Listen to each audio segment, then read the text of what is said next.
మీ business ఏదైనా మీ ఊర్లో promotion చేయాలంటే అది సుమన్ టీవీతోనే సాధ్యం. ఇప్పుడే సంప్రదించండి. నా పేరు S Janaiah, district prohibition and excise officer, Bhadradri Kothagudem జిల్లా. ఇక్కడ తెలంగాణ రాష్ట్ర ప్రభుత్వం నార్కోటిక్ డ్రగ్స్ మీద, మత్తు పదార్థాల మీద స్పెషల్ డ్రైవ్ నడుస్తుంది. దానికి అనుగుణంగా అదేవిధంగా మన యొక్క భద్రాచలం, కొత్తగూడెం జిల్లా నుంచి గంజాయి రవాణాకు గేట్వేగా ఉంది. అదేవిధంగా మేము ఆర్నిషలు ఈ రాష్ట్ర ప్రభుత్వం ఇచ్చిన ఆదేశాలు కాకుండా అంతకుముందు కూడా వీటి యొక్క నార్కోటిక్ డ్రగ్స్ మీద, గంజాయి మీద ఉక్కు పదాన్ని మోపుతున్నాం. అదేవిధంగా మన భద్రాచలం స్టేషన్ లిమిట్లో కూడా చాలా కేసులు కూడా చేయటం జరిగింది. ఈరోజు ఒక వినూత్నంగా వాడు ట్రాన్స్పోర్టేషన్ చేయడం జరిగింది.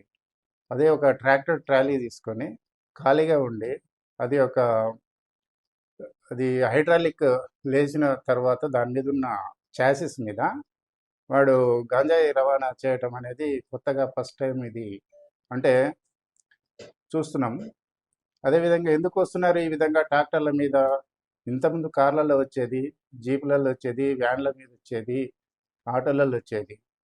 ఇప్పుడు గోదావరి మనకు ఉధృతంగా ప్రవహిస్తుంది కాబట్టి ఆ ప్రభావంలో వాళ్ళకి ఇదే స్మార్ట్ వెహికల్ అయిన కార్లు కానీ, టాటా ఏసీ టాటాలు కానీ, ఇంకో డీసీఎంలు కానీ రావటం లేదు కాబట్టి ట్రాక్టర్లు అయితే బుడద వాగుల నుంచి కూడా, ఇంటీరియర్ ప్లేస్ నుంచి కూడా రావడం జరుగుతుంది. కాబట్టి ఈ ట్రాన్స్పోర్టేషన్ వాడు ఒక ప్రత్యేకంగా వాడు తీసుకురావడం జరిగింది. వెనుక చూస్తే ట్రాలీలో ఖాళీగా ఉంది. ఏమైనా చాసిస్ హైడ్రాలిక్ లేపితేనే అది కనిపిస్తుంది.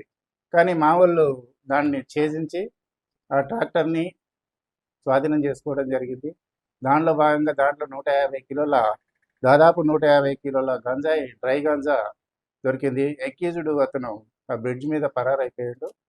కానీ ఈ బండి ఆధారంగా ఇంజన్ నెంబరు R13T23113, ఇది చాసిస్ నెంబర్గా దాన్ని మీద కేసు నమోదు చేయడం జరుగుతుంది. త్వరలో ఆర్టీఐకి లెటర్ పెట్టి దాని ప్రకారంగా ఆ ట్రాక్టర్ కానీ ఎవరి పేరు మీద ఆ అక్యూజ్ని తీసుకోవడం జరుగుతుంది. ఫర్దర్ ఇన్వెస్టిగేషన్లో కూడా అలాంటి వ్యక్తిని మేము అరెస్ట్ చేస్తామని కూడా తెలియజేస్తున్నాం. కానీ ఇంత కొత్త తరహా పద్ధతుల్లో ఉన్నప్పుడు కూడా మా వాళ్ళు చేయడం, మా భద్రాచలం ఎక్సైజ్ స్టాఫ్కి అభినందనీయం చెప్తున్నాం.